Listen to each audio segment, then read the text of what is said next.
So I'll open it up for questions now, and I'll turn it over to Nick Simmons in Escambia County.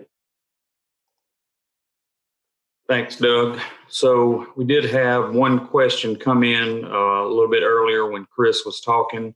The question is, since market prices are down but expected to rise, is this the time to invest and purchase replacement cattle? Thanks, Nick. If we start looking at previous investments in the cattle cycle, I think 2019 through 2021 will be a great investment opportunity if I start playing with FAPRI or USDA's long-term averages. Whenever we start calculating out what those feeder calves are going to contribute to net cash flow over the next 5, 7, 10 years, I think right now it's going to be a very positive time whenever we do the math on that. So absolutely, I think right now is the time for us to potentially look at adding some replacement heifers and cows. I think whenever you want to be selling calves at those 2013, 2014, 2015 prices, not really necessarily retaining those heifer calves then. So I think now is a based on the numbers, is a really good time period for us to start that cycle where we have our females and we move forward with them. All right, thanks, Chris. Had another question come through. Participant acquired some Barduro clover yesterday. Is this the appropriate time to seed this clover? Goes on to say literature indicates that it does well in a Bermuda grass mix for hay. Can I address that one? Yes, please. This is Ann. So normally we would plant our clovers from October 15th to November 15th. So this is not the time of the year. And in the Florida Panhandle, we have a lot of success with Barduro red clover because it's more of an intermediate. It's not quite as early as Southern Belle. But what I love about it is if you put that in a mixture in the Panhandle with crimson clover, you may, if we have good rainfall during the spring of the year, you may be able to keep the Barduro in the pasture all the way through August, maybe even into September, surprisingly, so that you end up with a summer permanent pasture grass, but it has a legume in it. It's just the nature of the fact that Barduro is a little bit later in when it does grow. So again, don't plant it this time of the year, plant it in the fall. And then if you're overseeding it, it'll grow on hopefully into the summer months if you manage it correctly. For the record, typically red clover does not perenniate in the South. Thank you, Dr. Blunt. Another question, can you market 20 calf groups on video auction? So I'm guessing the question leans more towards the logistics of that. And I'll just speak to that really quickly. Absolutely. We can put 20 head feeder calves, feeder cattle in a video auction. They in the Southeast here, they don't get as much of a premium as they do out in Oklahoma and Texas, Kansas, areas like that. But because of the trucking issue, hey, they've been they're similar calves. They are they've been preconditioned background. They've been treated the same in terms of their herd health and genetic characteristics. Absolutely, they'll bring a significant premium over being sold as singles at the stockyard. So absolutely.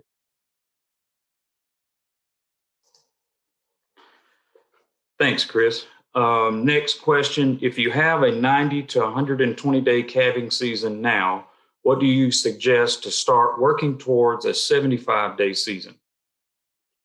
I would start with two places. I would start with the replacement heifers that you're going to put in each year anyway, and make sure that those going into the herd the next year are going to be bred in as short a period as possible.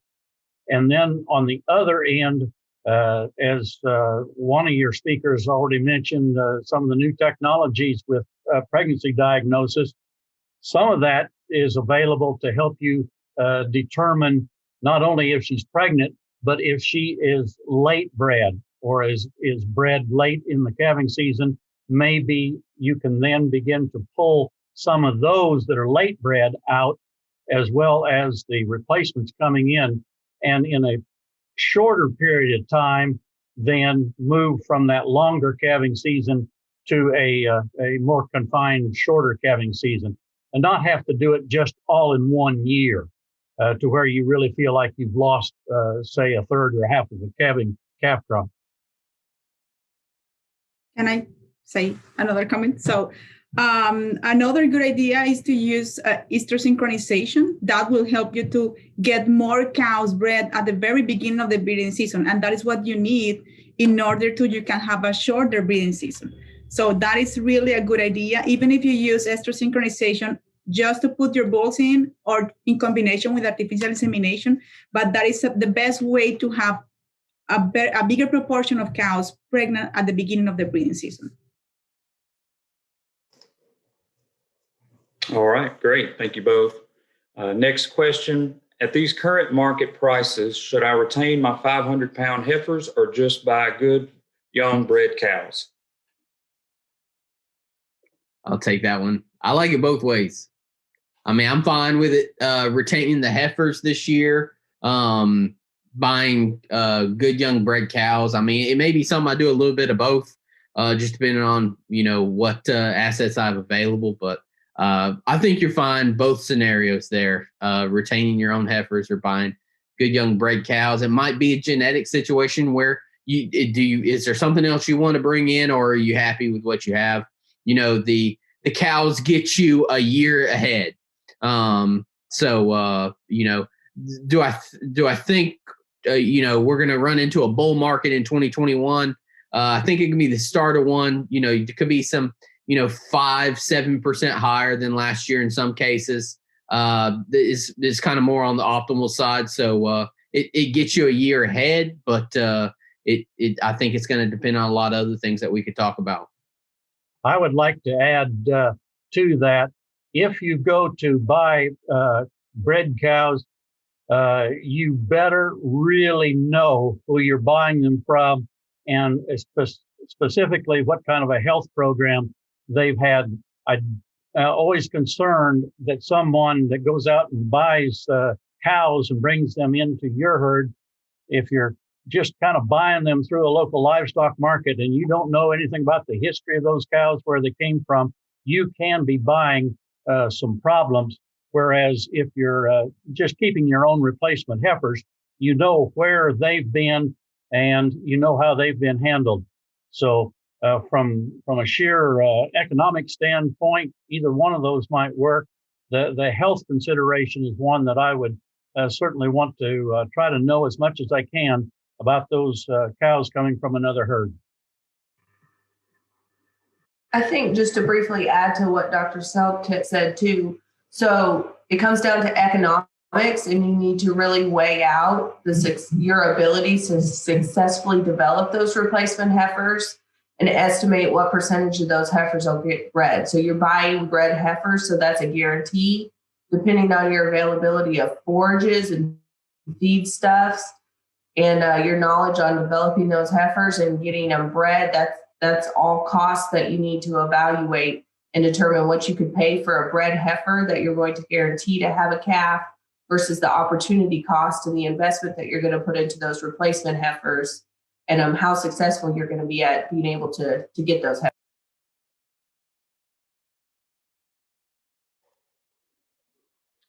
All right, great.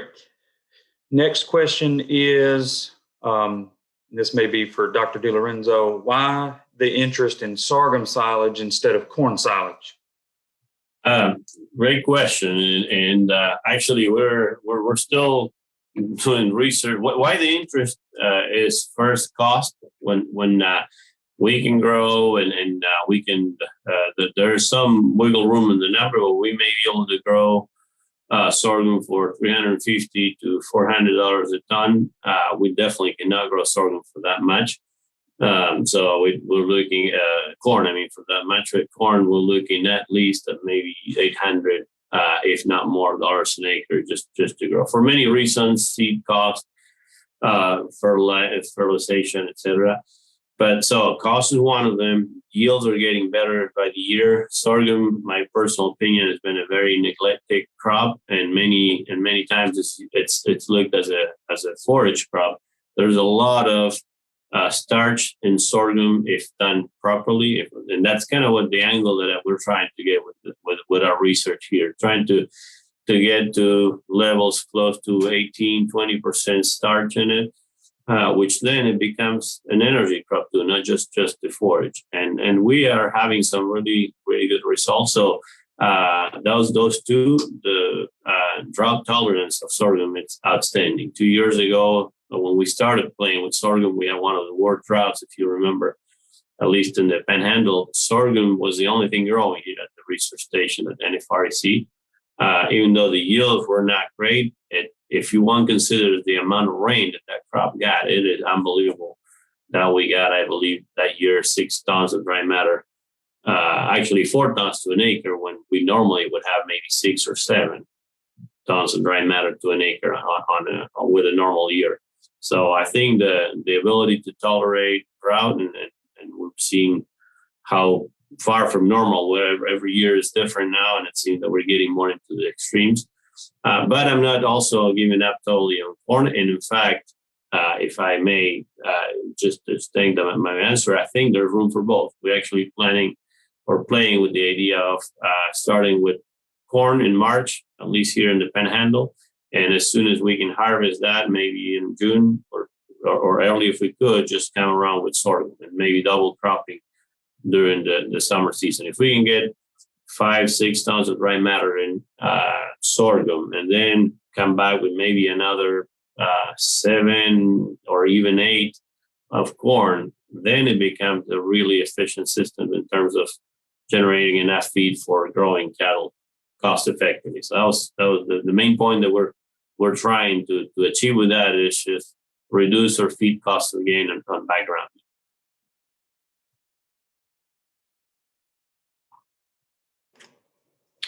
Thank you, Dr. DiLorenzo. Let's see. Other than cowpeas, what are our best options for a spring or summer legumes in North Florida sands without irrigation? The application would be in a MIG system. I can take that. Well, we've been working in terms of perennial legume. We've been working on perennial peanut, RX glabrata, and I think that's a great option for perennial systems. The summer gains has been at least 80% greater for cattle grazing mixed pastures of Bahia grass and perennial peanut compared to Bahia grass alone. But in terms of annual legumes, I've been working with sun hemp a lot, and it grows really well, and that could be an option for grazing. You know, you could also mix sun hemp with other summer annual forage like pure millet, and that could be an option. And you know, besides cowpea, there is the traditionally, Carpon desmodium or Alice clover, but some issues with root knot nematodes. And of course, for wet areas, I think ash nomine is a great option, and that's another. It works as an annual legume, although it's able to reseed if you do the right management. And those are all good options in my opinion. There's probably 2 other ones I'd add to that list, and I do love Aschnominy on wet areas, Jose. But the forage soybeans, there's some new forage soybeans out on the market. They don't do well in overseeded, but you could go into like a small grains area and drill right into a stale seed bed, or you can go into some of the crop residues from the winter and use forage soybean and clay pea. Clay pea and millet are excellent. That combination has always worked well. And we did, amongst all of us, Jose and Marcelo and Cheryl and all, we had summer legume demonstration project across the state this year.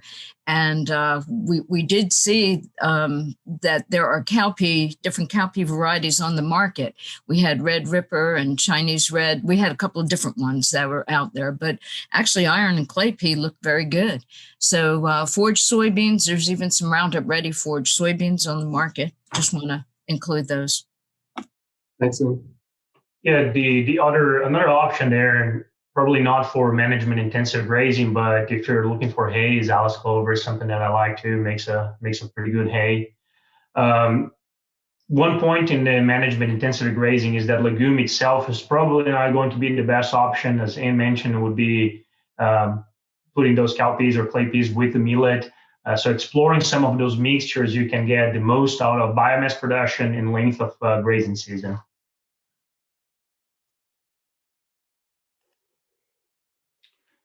All right, very good. Next question. Isn't Velpar the same chemical we use for smut grass?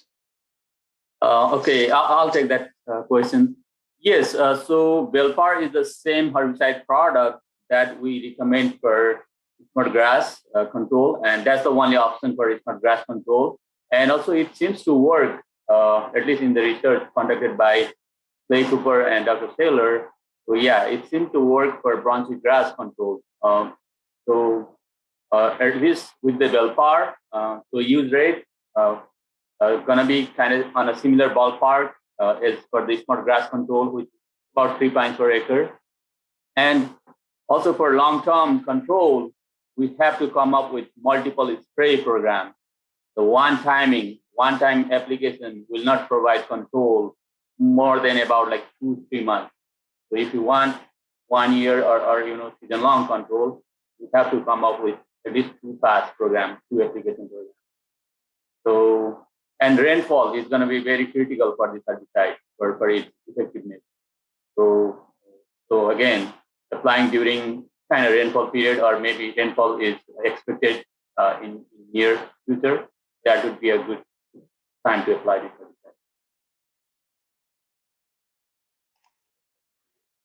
All right, thank you. Another one for Chris. You mentioned that it pays to put weight on calves right now, but you also mentioned that feed costs are high. How do you budget or evaluate at what point it is profitable or not?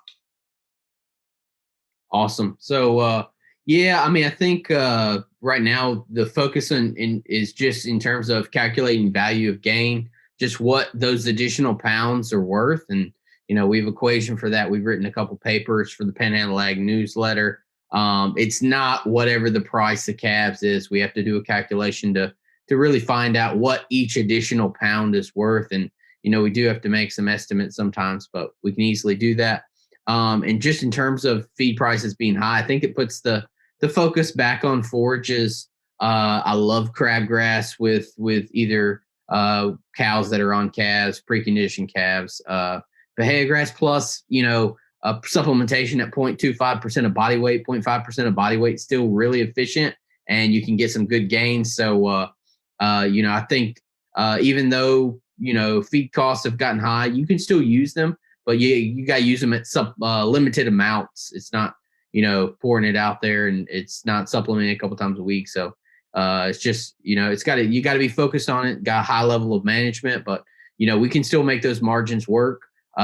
Calculating that cost of gain is just as important as calculating the value of gain. So it's not something that's just going to be real easy, but if we have a high level of management, we can implement it.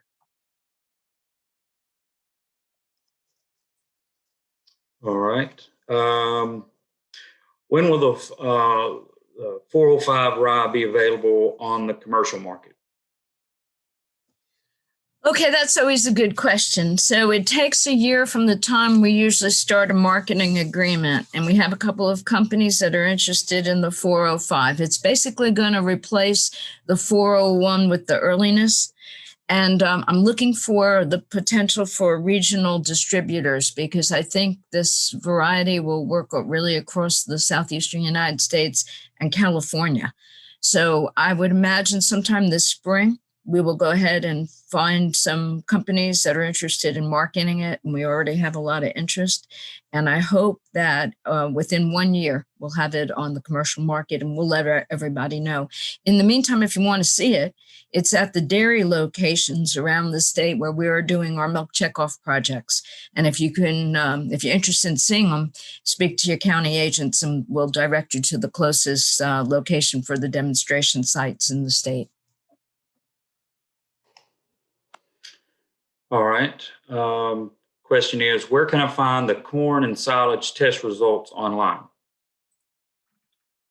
Good. Marcelo, Just go to the Animal Science website. I'm going to put a link here on the chat. If you cannot find it, just type on Google corn silage field day, UF field day, and you're going to find we have results from all the way back to 2008 for corn, sorghum, and sorghum Sudan. And keep an eye for this year's field day also. It's hopefully going to be around late May or early June, online or in person, hopefully, but probably online.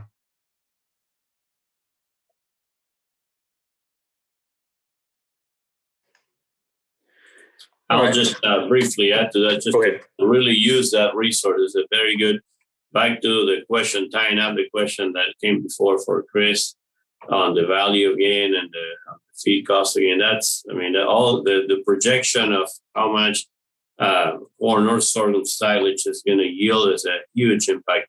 The costs are somewhat fixed of planting, but the big variable that we found, it's nothing that probably is not too obvious, but the big variable is yield. So it's really important before picking a material to plant to go to use those resources that Marcelo's been working with a couple of years now on putting those. They give you an idea of what potential yield for different hybrids you might find. So,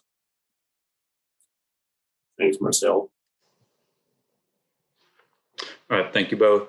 There is a couple of comments here, just reminding those of you about the exit survey. If you would take time to check that out and give some feedback. We'll also have the recordings available for viewing by the end of the week. Our next question, we heard about nitrate leaching in the video. How much of the nitrogen fertilizer leaches from the hayfields and pastures as compared to annual crops with smaller root systems? Okay, I'll take that one. Hi, everyone. In general, there's two things: the amount of fertilizer you put out and how much rainfall you're getting. So in general, row crops are about 50% efficient, and hay pasture systems, well managed, are probably about 85% efficient. So in the summertime, as long as irrigation is managed correctly, so you're not over irrigating, you don't lose very much from either a row crop system or a hay pasture system, because there's not enough rainfall to push it down into leaching below the root zone. What's really important is the winter time, when we typically have more rain than the plants can remove. And so we get excessive moisture, and that leaches that nitrogen, even the summertime nitrogen if there's leftover. So on average in a year, we typically think of our row crops, corn in particular, can lose 30 to 100 pounds or more of nitrogen, whereas hay crops or pastures, we're down to 10, usually below 20 pounds for the year. So with that said, so that's it. That's in the good systems, but there's always problems. So good management's always going to take care of those, whether it's a row crop or a pasture or hay system.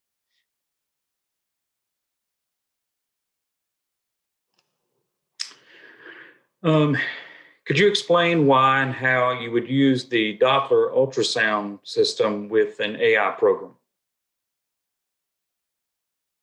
Okay, so the Doppler ultrasound is a tool for early pregnancy diagnosis. So around 20 days after the first artificial insemination, you can conduct a Doppler ultrasound to evaluate the blood perfusion of the corpus luteum and determine if it's active. So we use that tool to identify pregnant or open cows after the first insemination. And in that way, we can perform a second insemination only 22 days after the first one.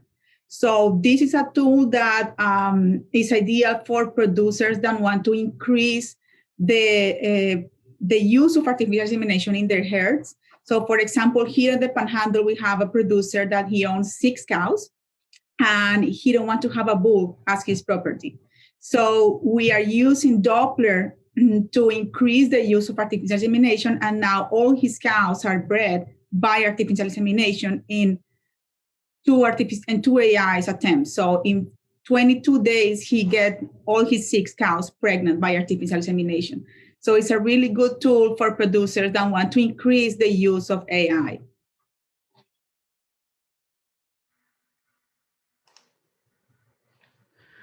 All right.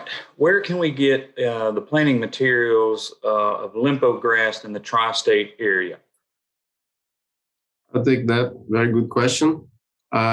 We've been planting some limpo grass here in Mariana, Florida.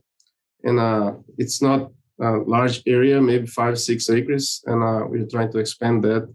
So our goal is to provide planting material for producers during the first half of the year, and hopefully do a grazing trial to do some assessment of the potential for stockpiling limpo grass in terms of animal performance. So in summary, contact me. I cannot provide a whole lot, but we do have the Giptuck, which was one of the best varieties here. We did some small plot trials, and Giptuck was one of the best. So that's the reason we are propagating that. So yeah, my email, Doug, if you can, you can provide my email to the person who asked it. I'll be glad to interact. I'll just add one thing to what Jose said. That's true. We don't have much available in the Panhandle, but the Rooks Ranch down in Inverness has been supplying a couple of ranchers with planting material. They've been baling it green, and they have Giptuck and Kenhai both. And I know they've distributed some in the northeastern districts to a couple of producers. In case anybody's interested, Jose will know how to reach them as well as I do.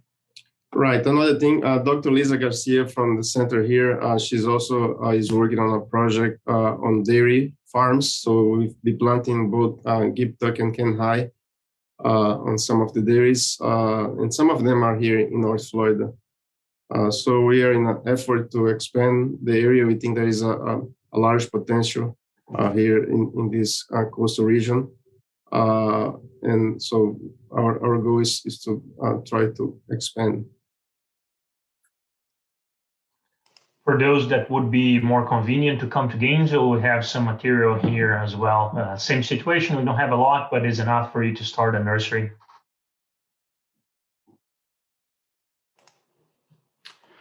All right, next question, probably to you, Chris. With the market outlook you shared today, when do you think that feeder cattle prices will peak, and when is the best time or month to sell the fall calves this summer? Ooh, loaded question, but I mean, the next 5 to 10 years. I mean, I think we get into this phase where there's a little bit of contraction in terms of the size of the U.S. cattle herd over the next couple of years. Then I think the next 5-10 years could be very good for us. So out there in the future, 2027, 2030, that's when I think we would see highs. As well as you put some inflation potentially from just the quantity of currency being increasing and eventually being available as that velocity gets up. You're going to have higher prices. It might not all be real price, but in terms of nominal value, it'd be higher. So, and then the second part of that question was on these fall, early winter calves that were born. The seasonal price trend says July and August. So I think that those are pretty good months to market some feeder calves. So I'll probably go with those 2 months. Why did this past year? Why were feeder calf prices Why did they sustain themselves through the summer? I think it's because a lot of that CFAP money from the first payments rolled into those stockers, backgrounders, feedlots. They kind of rolled that money into purchasing feeder calves, getting a little bit bigger in the feedlots. So, I'll stay with that July, August for these fall-born calves. If we can take them a little further, the future shows that there's premium out there into October, November. So I'm fine with those months as well. So second half of the year, how about that? All right, that'll work. Next question. Is it too late to put fertilizer on winter grazing since we've been so wet and even planting was delayed? Ryegrass is only 2 inches tall. If so, how much and what kind of fertilizer? I'll start with that one. I was just, while folks were talking, looking up the weather and rainfall and evapotranspiration. Although it seems like we've been getting a lot of rain, we've had a lot of cloudy days with a little bit of rain, at least in this part of the panhandle. We're losing about 1/3 of an inch of water through the plants. That's what they're taking up each week. And it's going to keep going up where the rainfall hasn't really reached that rate. So we're probably okay. Some of that might be due to the cold soil temps right now. We've had a lot of cold days and nights. We're starting to break out of that. So if you're really concerned, you may put 30 to 50 pounds at most of nitrogen, add about 10 pounds per acre of sulfur, because if you've lost nitrogen, you probably lost the sulfur also in a hayfield system, but in a grazing, the sulfur may not be as big a deal. Potassium, because we just, at least in this part of the state, we're really not getting the large amounts now. There may be some high amounts on your location isolated. In that case, I still probably wouldn't even worry about the potassium right now. If you're concerned, just focus on the nitrogen with a little bit of sulfur, and I'll let anyone else chime in if they have other thoughts. I agree, Cheryl, and we're getting to the peak of the ryegrass growth. I think that some fertilizer would be helpful, but yeah, do not put too much because you can lose to leaching. Sometimes here, if you apply a larger rate, we do some ESN, and that has been helpful, especially when you have heavy rainfalls like we had, this couple of days here in the Panhandle.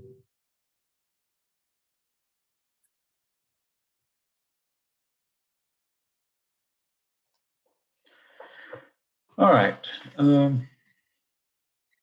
So Dr. Selk mentioned being proactive to market your calves to buyers. So what information do you think buyers are most interested in? How long have they been weaned? It's no question about it that they want to know that it's at least 45 days. We're starting to look at some data about comparing what buyers are paying different for 60-day weaned calves versus 45. The very first indications are that it's real small difference, but we've got to get more data to really discern that. When you go below 45, get down close to 30. And there's research that basically came out of Iowa a number of years ago. Those calves that had only been weaned 30 days really didn't do much better health-wise than calves that were just weaned on the trailer on the way to town. And so I think other people have not only seen that research, but had their own experiences that it takes at least that 45-day period to get past most of the health issues.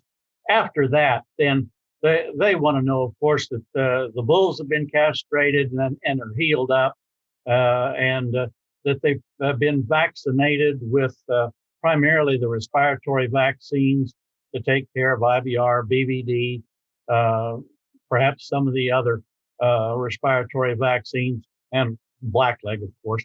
But if you ask the number one thing that they want to know those calves are certainly been weaned at least about 6 weeks.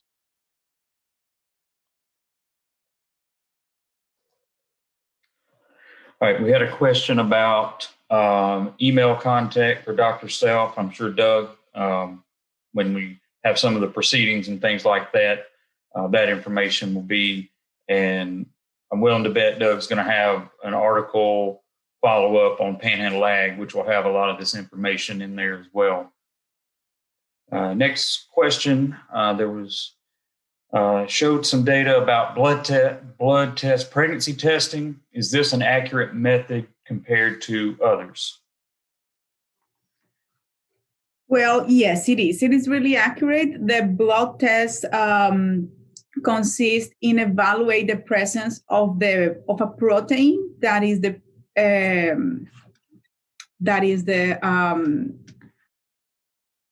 pregnancy-specific protein B is the name of the protein, and it's really accurate. Most of the problems that we have is that sometimes we fail to collecting and identifying correctly the blood samples, but the accuracy of the test is really high.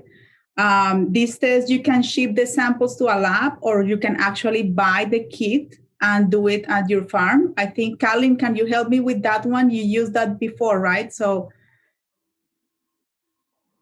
yeah, so there's a kit you can purchase. You take the sample and you can run and process the sample in 30 minutes. I've done it on farm quite a few times. It works really well if you just need to sort pregnants from opens. The fallback to the blood pregnancy test is that you don't identify as days pregnant. So you can't sort heavies from shorts or really know where you're at as far as moving your cattle towards the beginning of the pregnancy or the beginning of the breeding season. But if you just simply want a yes or no, it's very accurate. You can buy the kit and run the samples for about $3 a piece. So depending on your ability and your level of confidence in being able to get that blood sample, a lot of times it's cheaper than having the vet come to your operation, especially if you have just a few cattle to do. So in a lot of cases, it works really well. I know myself and Nick have kits at our office. The Holmes County Cattlemen's Association supports that. And so if there's anyone who needs blood samples run, you can come to our office and we'll show you how to do it. It's very simple and it's an effective way to identify pregnancy. And like Angela said, it's very accurate. And as far as technical skills and being able to run the blood test kit, it's very simple to do. And so it's not something that's complicated to learn. Just one other comment, you need to do it 20 days after the first breeding attempt or AI or bull or whatever. So it starts to be accurate at the 28th day of pregnancy. So that's why they say on the label. And on top of that, I guess. Go ahead. Oh, one other thing, and then I'll just to speak to the accuracy. If cows are short postpartum, it'll pick them up as bred. So you have to have those cows have about 30 days after they calve. So if you don't have a calving season and you don't know which cows are short postpartum, you can get some inaccuracy. That's true. I'll just add my experience with it. I use the Bioprine kit, and we send it off to actually there's a lab located close to Stillwater. And I've used it on replacement heifers and just got along fine with it. It requires individual ID of animals, and some herds have that and some don't. And you may find that there will be a couple of or a small percentage that they will ask you to retest just because the sample didn't really turn out to be totally defined. And they may send a note back saying that you need to retest just a few of these. The downside, of course, is that you won't get the answer back immediately while she's in the chute in the case where we send it off to the lab. If we get the chute side going, then that's going to really help. But in most cases, you have to send it off to a lab at this point in time. And then when you get the answers back, then you can bring them back through and divide up which ones you want to market and because they're open and which ones are not. Do you all have more experience with the chute side? And is it working well, do you think? Yeah. So I have a kit. I've been doing it for about 2 years. It works really well. In a lot of cases, we run them through and we bleed them, and then you just leave them in the pens and you go and you can sort your opens from your pregnates. Like I said, I can run about 100 samples in 30 minutes. So it's quick, it's accurate. I do it on the back of the flatbed truck beside the chute. So it's not a highly technical, lab process. And it's easy to read and it works really well. I have a lot of producers who are using it. Another thing that I like to use blood pregnancy tests for is identifying AI pregnancies. So in a lot of cases, if you're using palpation and different techniques, you're going to want to wait, close to 10 days or so before you turn the bulls in. But when you use the blood test, if you're accurate and dedicated to your schedule, what you can do is you can just wait 2 or 3 days after AI to turn the bulls in. You don't need a lot of gap. And that'll allow you to, pick up some of those cows that maybe didn't respond to the AI protocol, but are going to come into heat shortly after the time AI, so you don't have that 10-day gap in your breeding season. Like Angela stated, it'll pick up pregnancies on 28 days. And so, if you pull blood on day 29 and then 2 or 3 days later, the bulls were in, it won't pick up those bull pregnancies. You have to be on it. You've got a 2-day window to get your blood samples to be able to do that. But that's another tool, especially for seed stock producers, that I think is kind of relevant. I appreciate that. One particular piece of information that some of the viewers might be interested in if they're not aware of it, in terms of ester synchronization protocols, to me, there's an excellent source of information on that. It's the Applied Reproductive Management Task Force that each year reviews ester synchronization protocols that they think are working the best, are most pertinent for cows, replacement heifers. And as I recall, last time I looked, which isn't real recently, last time I looked, they also had some separate suggestions for Bos Indicus cattle. And so that's a source of information that I think could be really helpful for producers that work with AI every year to kind of stay up to date with what's going on in that whole ester synchronization business.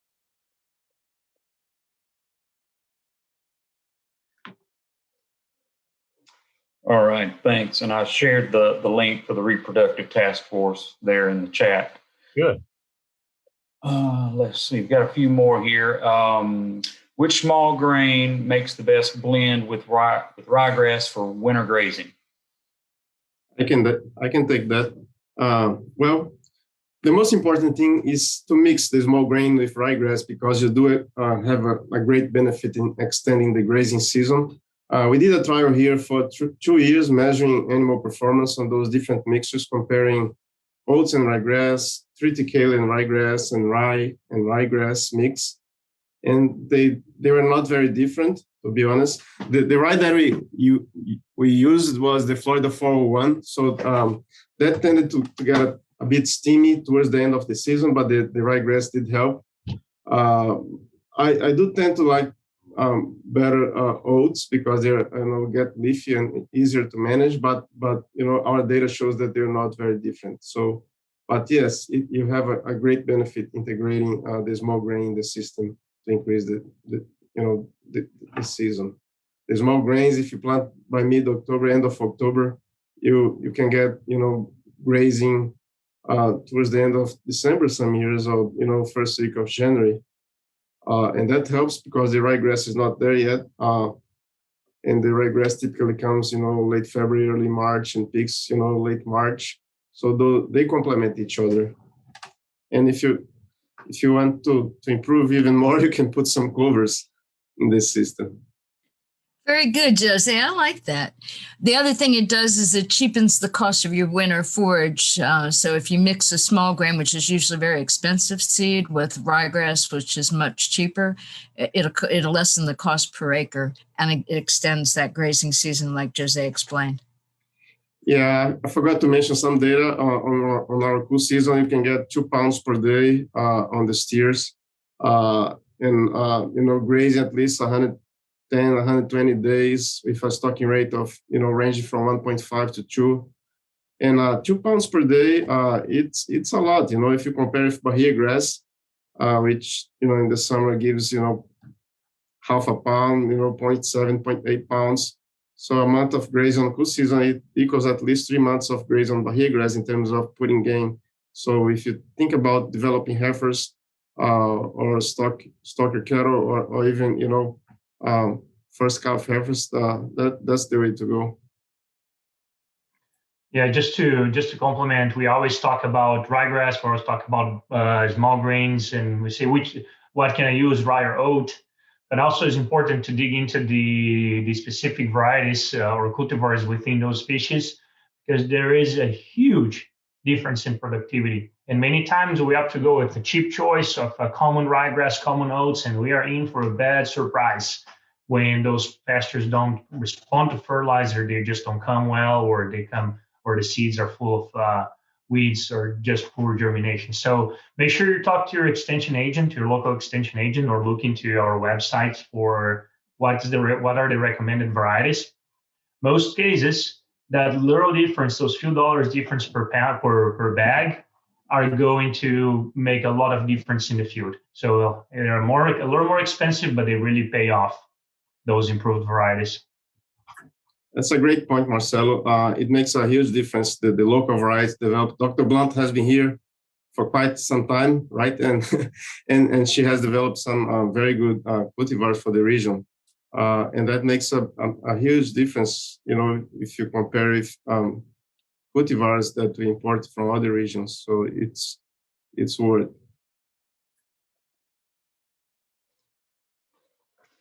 All right, we have a question. Where do we find more details on pricing and setting up to use the Doppler program? I think you just need to contact your local extension agent so they can contact me, and we can go and visit your operation and plan what is the best option for your operation. All right, thanks. Does Velpar control centipede grass in Bahia pastures? Yeah, that's a good question.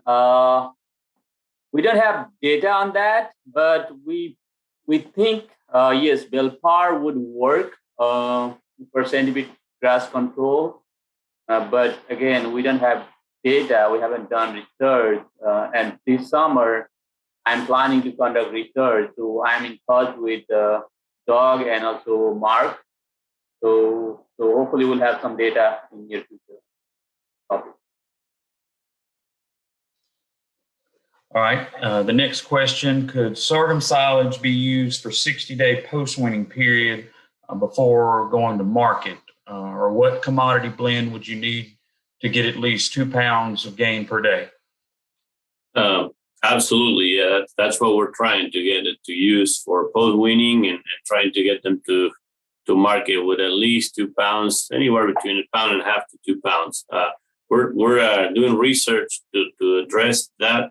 And at preliminary, I can share that somewhere in the neighborhood of 10% of a protein supplement. It all depends on what that protein supplement is. We're experimenting with cottonseed meal. Right now, it's probably one of the cheapest protein options. So we're putting a 10% of the diet. So a 5-weight weaned calf may be consuming 15 pounds of dry matter. So you may need between 1.5 pounds to 2 pounds, I'll say, to be safe, of cottonseed meal. So 10% of, or about 2 pounds of that, 2 pounds per day, to get that protein up to at least 13 and if possible, maybe even 14% at that point when they're just newly weaned and you're trying to put those 2 pounds. So there are other options. If you go with gluten, you might need 3 pounds instead of 2 because it has a little less, quite a bit less protein. Yeah, there are different options, and I'll be more than glad to work with anybody that has questions or work with your extension agents and then through us indirectly. But there's many different options. It's just a matter of which one is more cost effective. The only thing that I would emphasize, and the question came up, is you will need, or whoever uses corn or sorghum silage for growing calf, they'll be short on protein. And we're doing some research to show what the impact is of shorting protein in the growing phase. So we'll have a number for that, but definitely there is a need to supplement protein. Yeah, just to complement that, for those that are looking into calculating the supplementation needs, or you can look into our website, the one I referred before.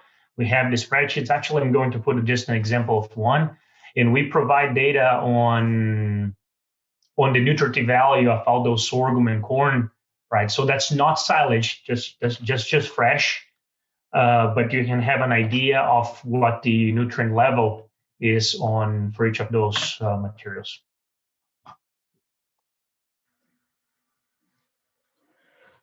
All right.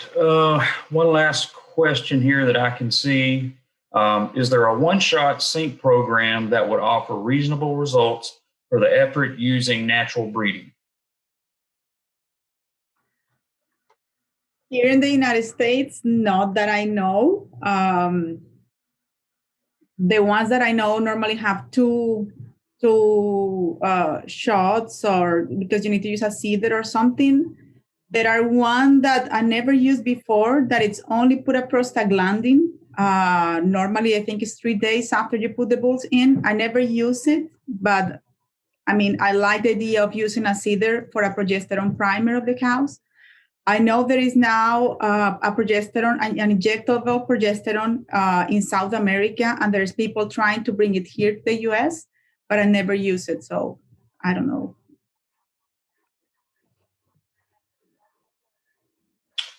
All right. Well, that's. I can speak some more to that. So yes, there is a one-shot protocol. You one shot. Nick, yeah, sorry.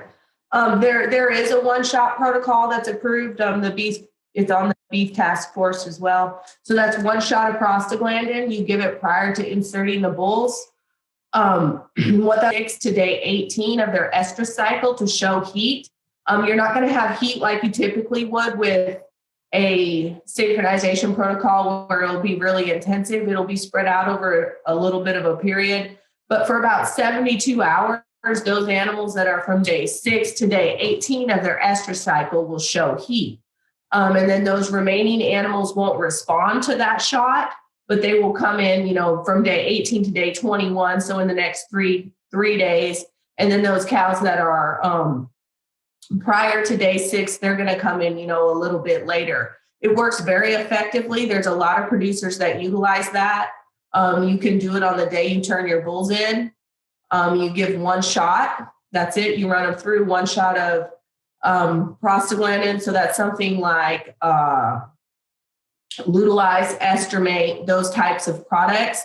Cost about $2.50 per head, and you're going to see a lot of results as far as moving cows forward.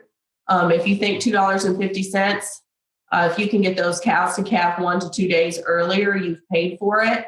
As far as timing goes, it works pretty well to do it when you're given some of those marking and branding vaccines, maybe when you're going to be castrating your calves, implanting, those types of basic workings. And so it really can be a pretty effective tool as far as using it with natural service breeding. So my final thing I'd say is, today we talked about a lot of different topics. It's something strikes a chord with you. Contact your county agents. We're here to connect you to all the resource people you met today, but many others. So if we can help you get information to help you make informed decisions about your operation, that's what we're here for.